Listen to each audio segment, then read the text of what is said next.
শুভরাত্রি শুভরাত্রি শুভরাত্রি। আজকে ছানার ডালনাটা একটু অন্যরকম হয়ে গেছে। আমি ছানা টানা রেডি করে যখন যেই মাখতে গেছি ময়দা নিব, ব্যাস দেখি তো ময়দা নেই। কারণ এবারে জন্মাষ্টমী তো কলকাতায় করেছি, ময়দাই ছিল না। কি করব, ব্যাস ছিল ছাতু।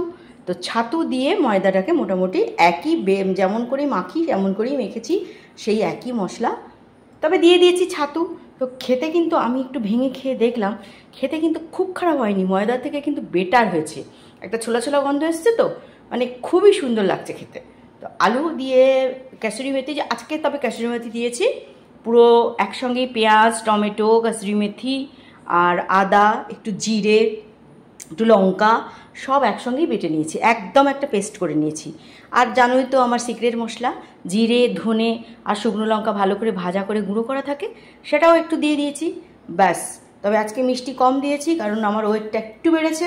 হ্যাঁ, কারণ আমার এই যে পায়ের হাতার যে ওষুধগুলো খেয়েছি না, তো সেটাতে তো হবে আমি জানতাম। তো এই জন্য পুরো হার্ড ডায়েটিং করে দেবো, একদম যেমন বেড়েছে তেমন কমিয়েও দেবো। তো সেই জন্য একদম চিনি দিইনি, উইদাউট চিনি আমি এই রান্নাটা করেছি।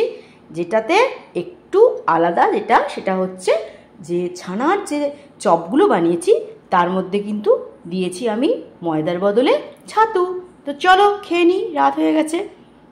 বাই, শুভরাত্রি।